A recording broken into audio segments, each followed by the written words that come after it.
видео ще се запознаем с една от най-лесните концепции на ICT, която е Fair Value Gap. Какво представлява Fair Value Gap? Fair Value Gap се образува от 3 последователни свещи в дадена посока и това сигнализира за агресивност от страна на купувачите или продавачите. В случая имаме bullish пример, това означава, че по-агресивни са купувачите. Цената в бъдеще почти винаги се връща, за да запълни тази празнина в цената, така нареченият гап. И ние може да използваме този гап, за да влезнем в позиция. Като никога не го трейдваме като патен, а винаги като допълнение към нашата трейдинг идея. В бъдеще ще се запознаем и с другите ICT концепции и ще ви стане по-ясна картинката и ще започнете да навързвате сами нещата, разбира се и с моя помощ също, за да може да изграждате валидна трейдинг идея.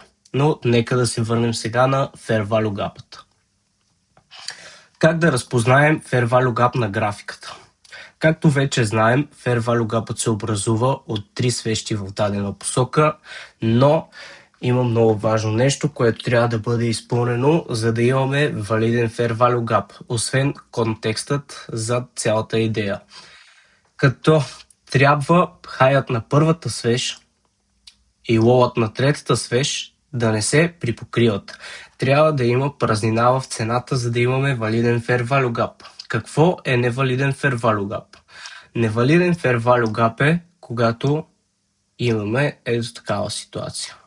Когато хаят на първата свещ и лоуът на третата свещ се припокриват и няма празнина между тях. Какво очаквам да видя в цената, когато има образуван Fair Value Gap?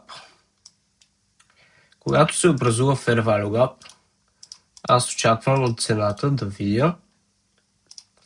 Сега ще ви покажа.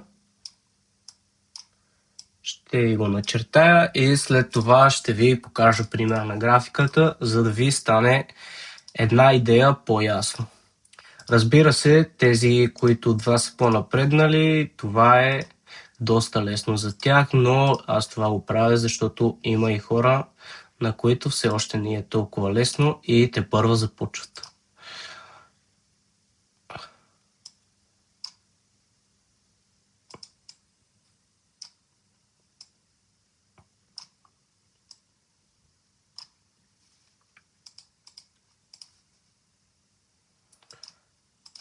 Искам да видя от цената, за да разбера, че респектваме този Fair Value Gap, да или нещо подобно, да затвориме с кендълът вътре, но да не е след 50%. Има случаи, в които е валиден, но е по-ниско probability, ако е дори и ето така да кажем,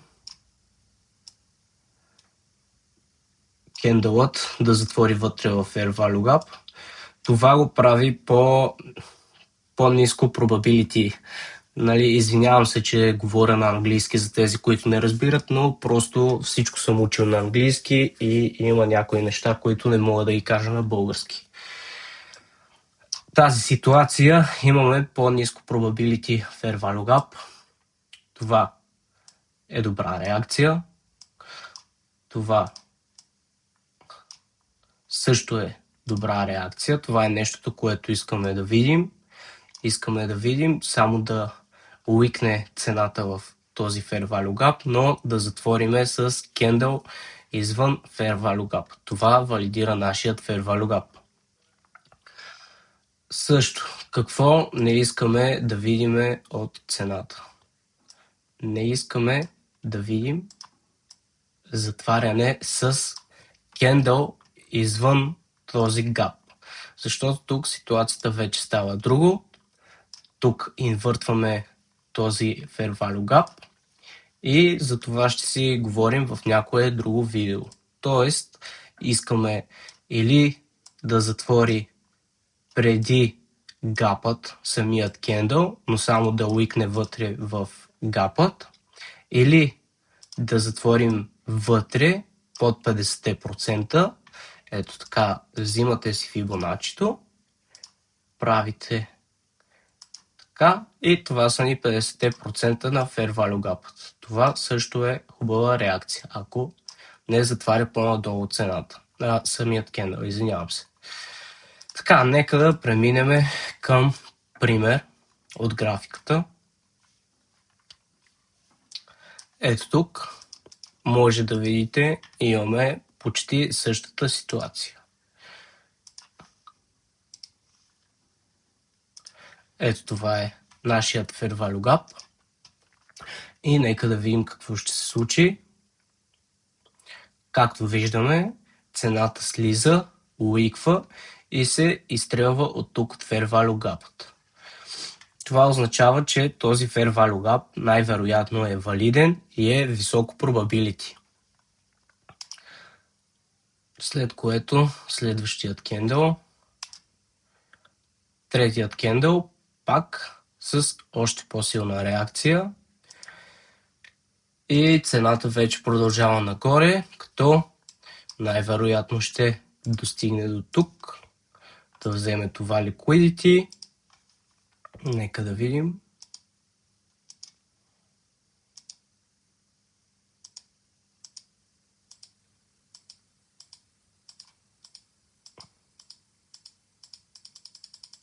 Да. Ето цената взима тук тази ликвидност и продължава. Това е валиден пример за Fair Value Gap. А за liquidity и за ликвидностите ще си говорим по-напред в следващите видеа. Това беше bullish примерът на Fair Value Gap. Сега ще ви покажа какво е bearish примерът на Fair Value Gap. То е същото, но само че наобратно. Това е bearish примерът на Fair Value Gap. Както вече знаем, образува се от 3 последователни свещи и тук в случая по-агресивни са продавачите. Това е така трябва да изглежда един на пръв поглед валиден Fair Value Gap. Това е едно от условията. В bearish примера трябва лоуът на първият кендъл и хайът на третият кендъл да не се припокриват. Не искаме да виждаме ето това нещо. Ако изглежда така, това не е Fair Value Gap. Ето това е Fair Value Gap. Както знаем вече, искаме да видим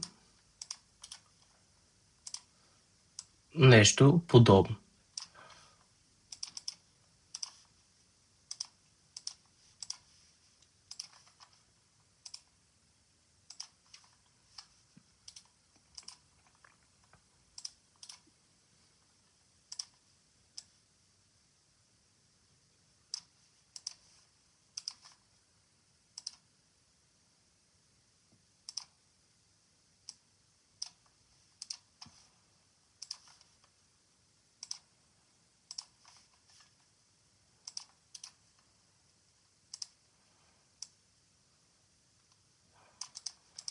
Ето това е валиден Fair Value Gap. Връща се, тества го и продължава надолу. Като сега ще ви покажа и пример на графиката. Ето тук имаме също Fair Value Gap, от който цената реагира. Задържа се на 50% на Fair Value Gap. И тук образуваме още един Fair Value Gap.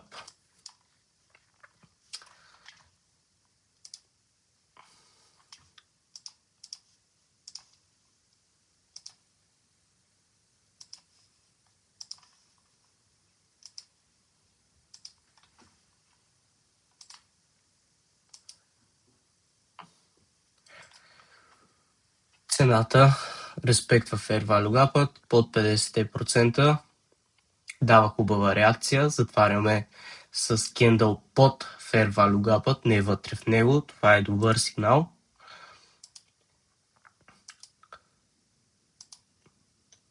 Тества го няколко пъти. И както виждаме, вече цената, случаят не, все още го тества.